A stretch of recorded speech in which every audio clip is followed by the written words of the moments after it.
and gentlemen, welcome to my Week 10 NFL reactions. I do just want to say that yesterday I was traveling home from Texas, so I didn't get to watch a ton of football, but I was able to catch some bits and pieces, and we do have quite a bit to still talk about. Also, thank you for the love on the Fortnite video. I really didn't think you guys were gonna like it that much, but you did, so this Friday we're gonna try and play some more. Couple of plugs as always, don't forget to use code WyattzWorld on G Fuel or Prize Picks, where you can save yourself a discount on any G Fuel products or match up to $100 of your first deposit. That's all I got for now though, let's get into my reactions.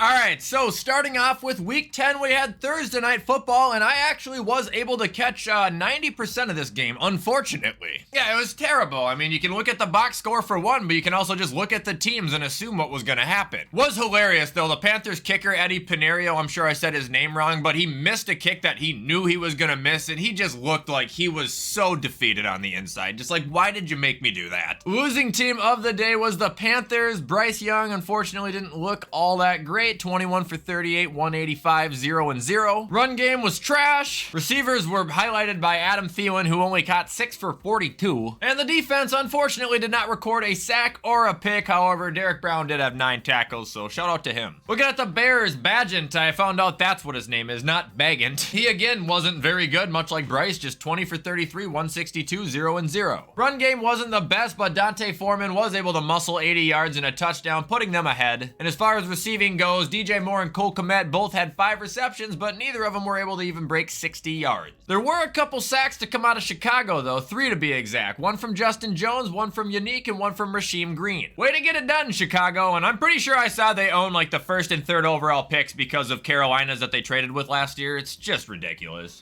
Now we've got the last Frankfurt game of the year, the Colts defeating the Patriots, and I heard this game was legitimately fucking horrible. I mean, if you look at the score, 10-6 is never pleasant to see, but neither quarterback played good, and I'm pretty sure Mac Jones was benched for Bailey Zapp. Yeah, he was. Who also ended the game by faking a spike and then just throwing a pick into triple coverage. Like, it was just a disaster. As far as the Colts go, who won the game, Minshew threw a pick, Jonathan Taylor muscled in a touchdown, but only averaged 3 yards a carry, Zach Moss got 1 attempt, and Michael Pittman had 8 catches for 84 yards. Shout out to him. Oh shit, Zaire Franklin had 12 tackles too. Damn. I'm sorry, Germany, you guys didn't deserve this. This was just terrible.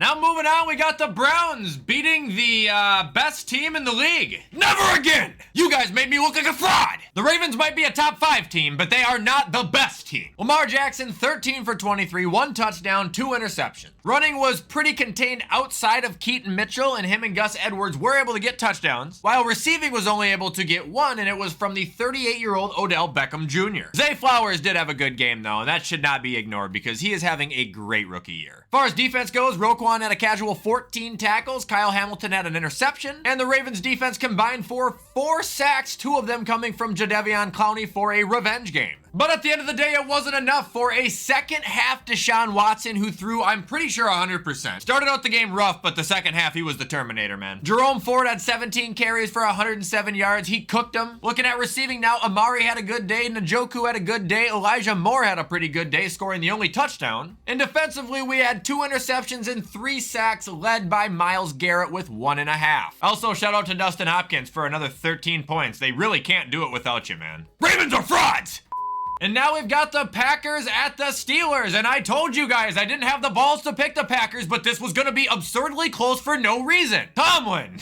Immediate notes from this game are what I was able to take away. If I'm being 100% honest, Steeler fans, I'm not trying to piss you guys off, but I am starting to kind of turn on Kenny Pickett in the sense that I think he might just be a flop. He just doesn't look like he's really getting better anymore. It looks like he's kind of plateaued at the little improvement he's had, and it's just the same thing week after week. However, you guys were lucky that your run game was on point. Jalen Warren and Najee Harris combining for 183 yards and 2 touchdowns. Pickens led receiving, 3 receptions for 45 yards. TJ was able to get a sack, and your defense had 2 interceptions off of Love. I only saw the last one, and it was absolutely horrible. I don't know about the first one. Now, peeking at Green Bay, as you see Jordan Love here, 21 for 40, 289, 2 touchdowns, 2 picks. A.J. Dillon actually had a really productive day, 9 for 70, while Aaron Jones did nothing, only averaged 2.5 yards. Receiving was led by Jalen Reed, who had 5 for 84 and a touchdown, and the other touchdown came from Romeo Doubs, who continues to outshine the almighty, soon-to-be Calvin Johnson-like Christian Watson. I'm gonna give you guys shit until he does something, so you better be ready. Also, Preston Smith had the 1 sack on the defense, so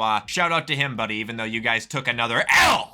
Now we got the 49ers absolutely disposing of the Jaguars, and it's also making the AFC South a ton more interesting now. Also, I told you so, Jacksonville. I didn't think it was going to be this bad, but you guys didn't stand a chance this week. This is the same thing San Francisco does every year. They're going to be indestructible now until the playoffs when they inevitably get bounced. Horrendous day for Trevor, though, I must say. 17 for 29, 185, 0 touchdowns, 2 picks. ETN didn't do jack shit. Receiving was led by Christian Kirk, who had 6 receptions for 104 yards, and the next closest guy to him had 28. I mean, this was an absolute beatdown. Anyway, peeking at the Niners now, Purdy's back to his Purdy ways. 296, 3 touchdowns, 0 picks. McCaffrey had 16 carries for 95 yards. However, he did not score a game, and his huge touchdown streak of I think 17 or 18 games is now over. Debo got a touchdown. Kittle had a huge day, 3 receptions for 116 yards and a touchdown. Ayuk caught one. Kyle Juszczyk got one. And their defense got 5 sacks and 2 interceptions. Good day to be a Niner fan.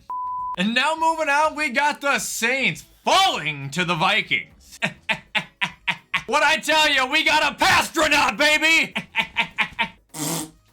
You guys suck! I will always have a little hatred in me for the Saints, no matter what, no matter how much it would appear that I respect them, and it will always feel extra good when we kick your ass! Josh Dobbs, 23 for 34, 268, 1 touchdown. Also had a rushing touchdown where he completely made your defense look like a circus. Ty Chandler had a running touchdown. TJ Hawkinson had 11 catches for 134 and a touchdown. Defense had 3 sacks and 2 picks, and when Justin Jefferson comes back, the Vikings might just fuck around and go right to the Super Bowl. Now moving on, we got the Texans beating the Bengals. Thank you for that, by the way. And a deal's a deal. No matter who the Texans play the next 2 weeks, I am picking them. I am done doubting them. And you guys know it was never about me doubting CJ. I love that guy. It's just I don't think your team's that good, but apparently it is. You guys are so good. And honestly, at this point right now, I think CJ Stroud might actually be the MVP. You know, I just said it was Burrow last week, but dude, for a rookie, like this guy is a cyborg. Another 356 yards passing, 1 touchdown, 1 pick. Also rushing, look at Devin Singletary, 30 carries, 151 touchdown. Damian Pierce could fucking never. Noah Brown, 7 receptions, 172. Dalton Schultz had 4 for 71. Tank Dell, 6 for 56, caught the touchdown. And defensively, Sheldon Rankins had 3 sacks, where they totaled at 4 and 2 interceptions. I'm so happy for you guys. I seriously am. It's awesome. Looking at the Bengals super quick now, who lost. Burrow, he could have been better, could have been worse. 347, 2 touchdowns, 2 picks. Mixon was able to score on the ground. And receiving actually had a really good day, although Tyler Boyd ended up dropping a touchdown that would have won him the game, and he never does that. And to be honest, I felt so terrible I wanted to hug him through the TV. It was a really good game, man, but I think the Texans might be repeating what the Bengals did a couple of years ago, and if that's the case, hold on tight. Moving on, we got the Titans at the Bucks, and I can confirm that the Titans are not on the incline that I thought they might have been. You look here, Will Levis did not play a great game. Derrick Henry did not have a great game, 11 for 24, what? And receiving was led by Kyle Phillips, where DeAndre Hopkins only had 3 catches for 27 yards. I feel bad for anybody who's been starting him in fantasy after his 1 blow-up week. They did have a couple sacks and an interception on defense, but aside from that, there was really nothing to highlight for Tennessee at all. Tampa Bay, that's a little bit of a different story. Baker continuing to play well, 278, 2 touchdowns, 1 interception. Run game was lousy, but it's fine when Mike Evans can carry the entire offense, having 6 catches for 143 yards and 1 touchdown. Should also mention that Rachaad White, even though he was not great on the ground, he did manage to have a receiving touchdown, which just helped further stick a thorn in Tennessee's back. It's like Tampa Bay's defense had a heyday too, getting 4 sacks, and my boy from the U of M, Antoine Winfield Jr., had an interception. Good game by Tampa Bay, and it keeps them right in the race for the NFC South.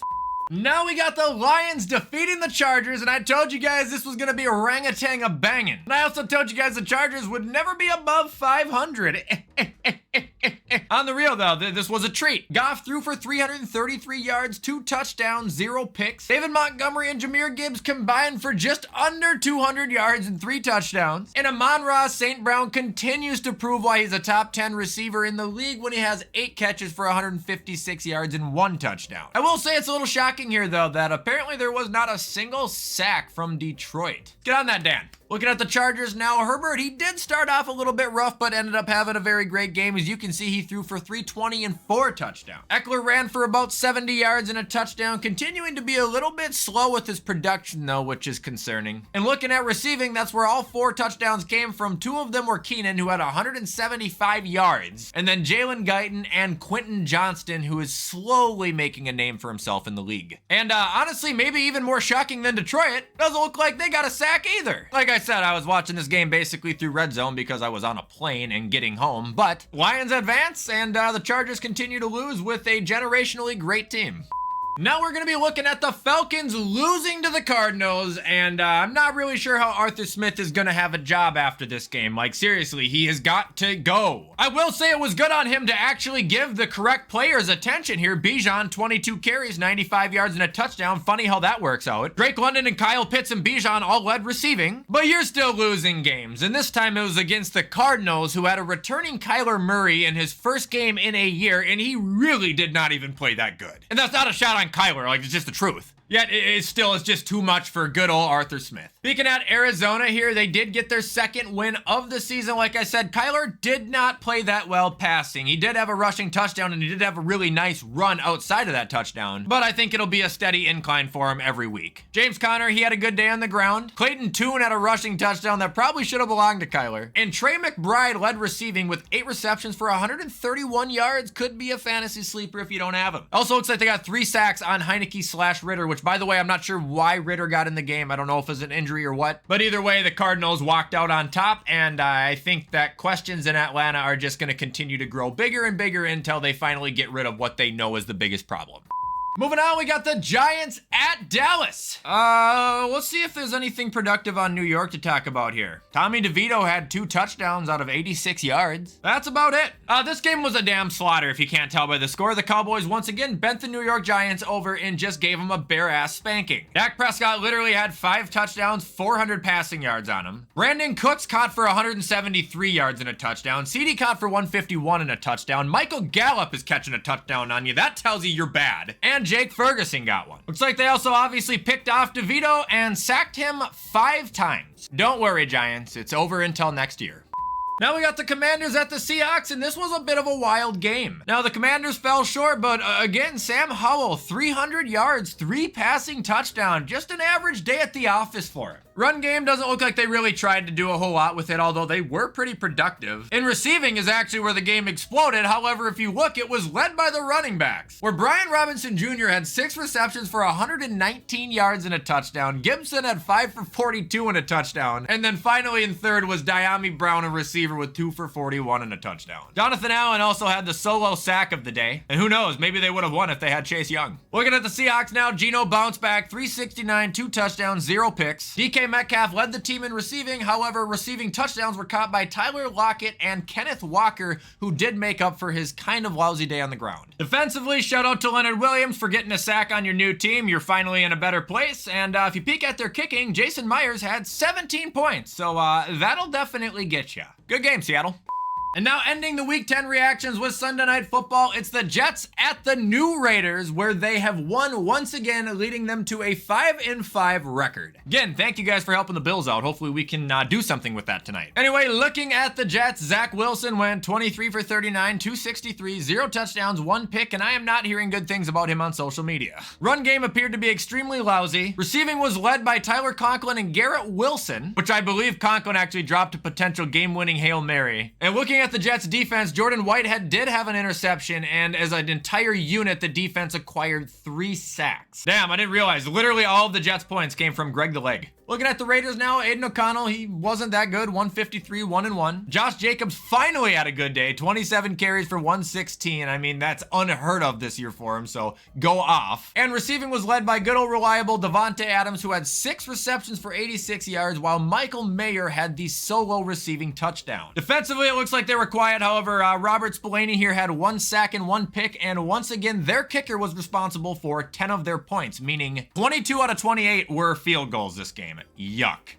And that is going to be it for my Week 10 reactions, everybody. Again, sorry if I wasn't so into the games this week, but it was a traveling day for me, so it's just kind of how life works sometimes. But if you guys did appreciate this video, you already know what to do to show support, and please hit that bell. I try to post every single day. However, with everything I said, I'm going to get this edited so you guys can watch it on time. I hope you all have a fantastic rest of your Monday. Enjoy the game tonight. Go Bills, and as always, I will see you in the next video.